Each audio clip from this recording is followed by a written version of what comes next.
Your dreams and thoughts better be so big that they better scare you.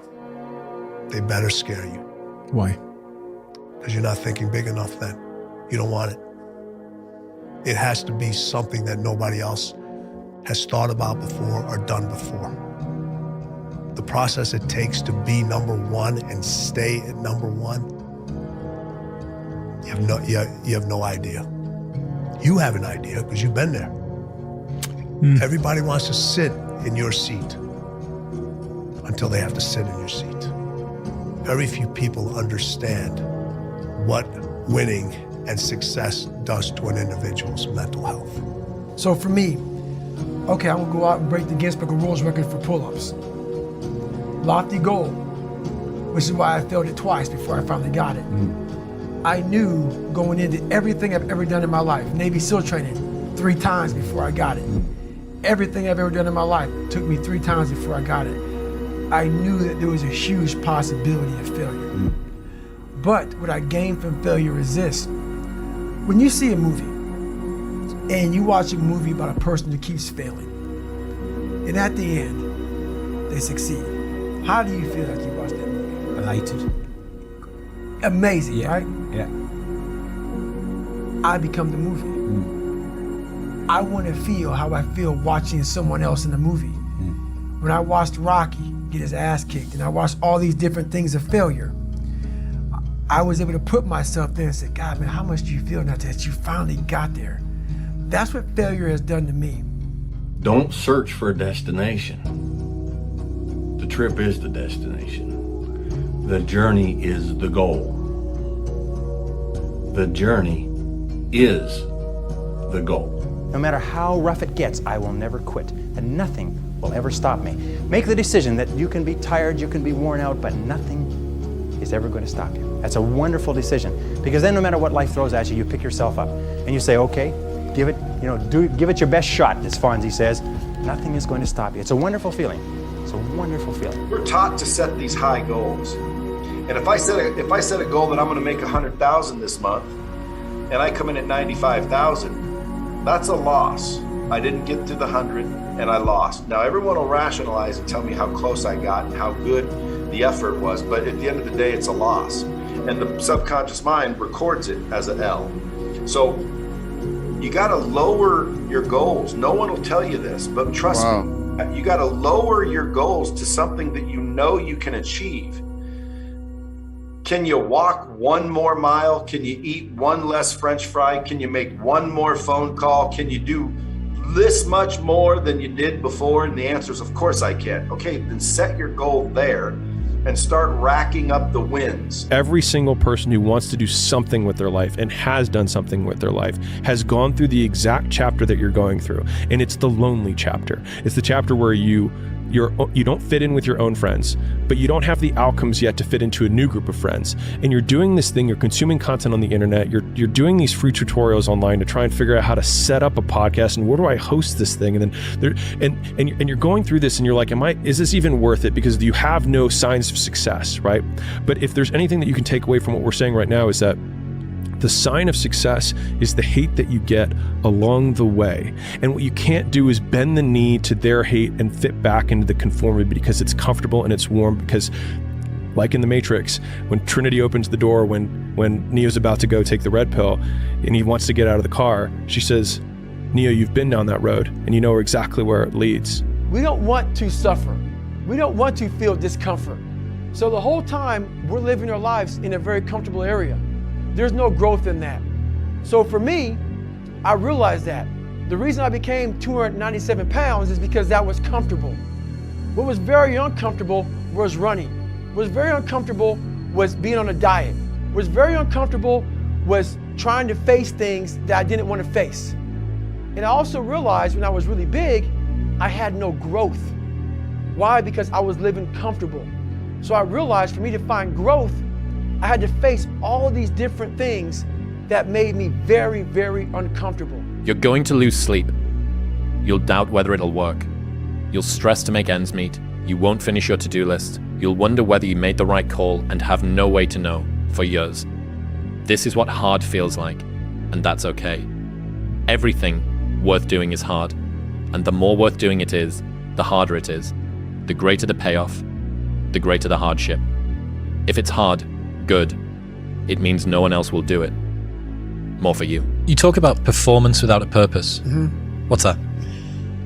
So, like, for instance, let's say you have no races. Let's say you have no classes, no nothing. There's no purpose in your life. You know, people need to have purpose to get up. They need purpose to perform. You need to get to a point in your life where there's nothing on the docket. There's no 5K. There's no I'm going to get into school to be this or that and still perform to the highest level. Because what people don't get is one day that thing's going to come up. And if you're not constantly performing without purpose, you're not going to be ready when the time comes. It's this magical thing, purpose, that we're all looking for. But what's funny about it all is that we need these things to perform. But we don't take a second to realize the purpose is always there. The purpose never leaves us because the very purpose is you. You are always the purpose. There may be another purpose, like being a SEAL or going to college or whatever, but the main purpose in life is you. So if you wake up in the morning and you don't want to do something, you don't care enough about yourself. And that's what you need to really research is, man, why am I not doing this for myself? Because that is the number one purpose in life, is to better oneself. So that's the only purpose I fucking need. So the reason I get up every day, even though there's no race or there's no school, or there's nothing in front of me, is because I have pride in myself. It's totally okay when you have suck work sometimes. How do you engage with it? Because what most people do, they hate it. They hate the struggle. They hate the suck. But if you ever worked with elite army people, they have this great saying, right? Especially the Green Berets, I love that saying. They say you have to embrace the suck. And I was like, ooh, that's good, guys. You gotta embrace the suck. Because you know what? If you avoid it or you hate it, look, anything you pour hate on grows into a monster. Anything you grow hate on. If you hate taking out the garbage, guess what taking out the garbage is to you now? A monster. It's just garbage. But you hate taking out the garbage, so now it becomes a thing to you and your spouse. The garbage became a monster between you and your spouse. Really? It's because someone applied hate on that garbage, right? You apply hate to anything, it grows into a monster.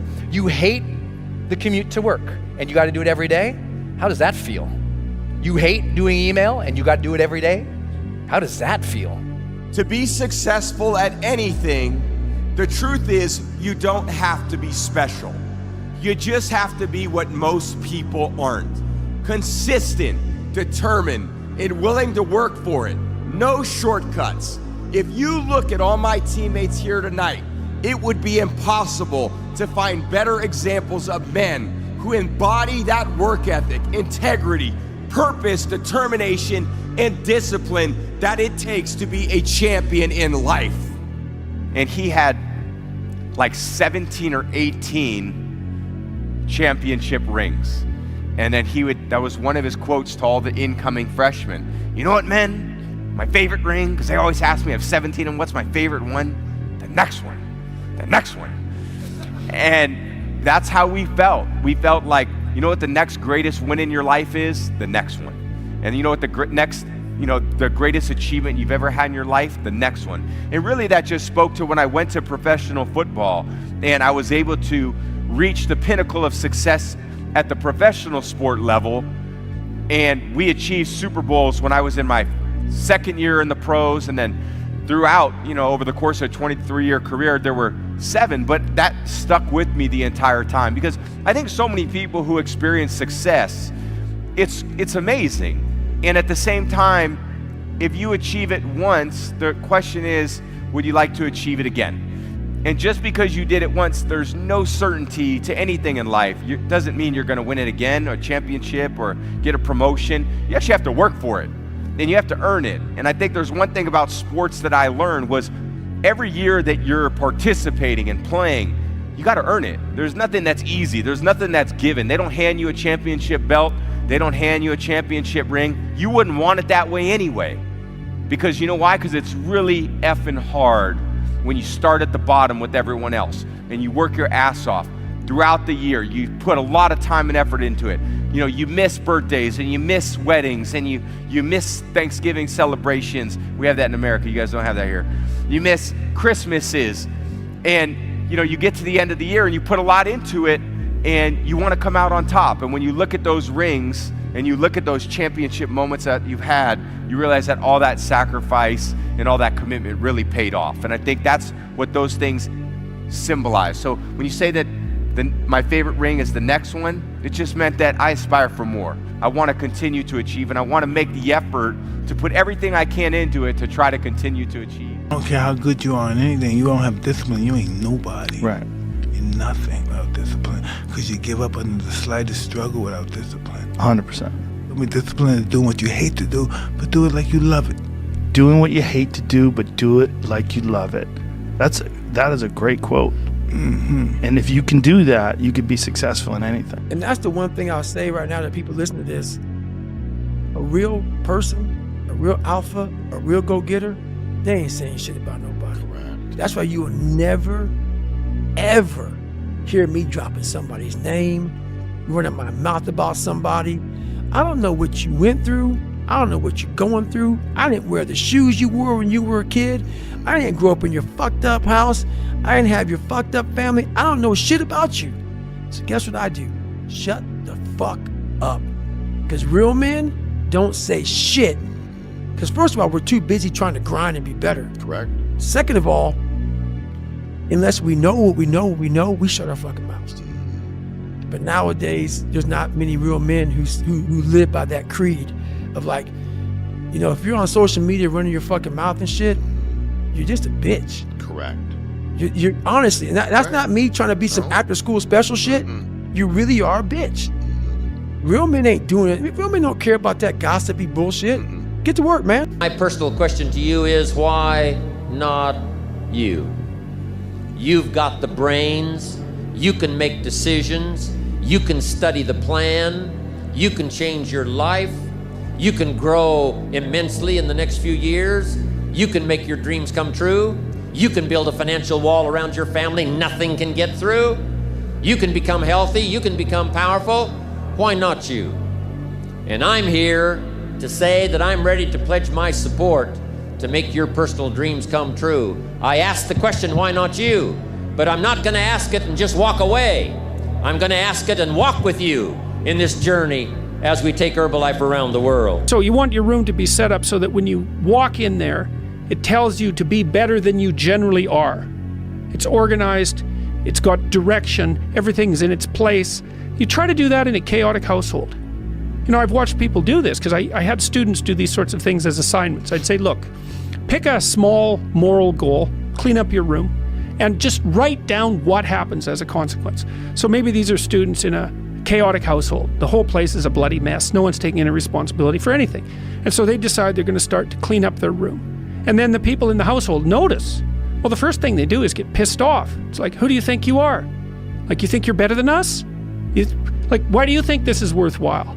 Who died and made you? So just by trying to organize this little part of their life, they immediately run into the people whose actions they're casting in a dim light by trying to improve themselves to some degree. They might have to have like a thorough war in their household to be allowed to do something as simple as keep the room orderly. They'll find out very rapidly that A, that's way more difficult than it sounds, and B, that the consequences of it are far more far-reaching than people think. So that's quite fun. You know, because maybe part of it is that like everything around you is full of potential. Everything. Maybe more potential than you could ever possibly utilize. And so maybe all you have is this little rat hole of a room in some rundown place in the world. It's like, fix it up. There's more there than you think. See what happens if you fix it up. And you'll fix yourself up simultaneously because you'll have to get disciplined in order to fix up the room. And then you have a fixed up room and you'll be a more fixed up person. It's like, you think that nothing will happen as a consequence of that? It's like all hell will break loose as a consequence of that. Trust me, you have a mindset right now, just like I have a mindset.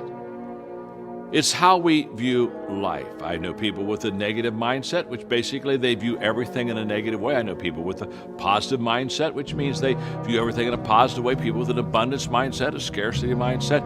It's a way of thinking. The question is, how did we get there? How did we get that mindset? Through practice and habits. People that have a negative mindset have continually thought negatively. People that have a positive mindset have continually thought positively.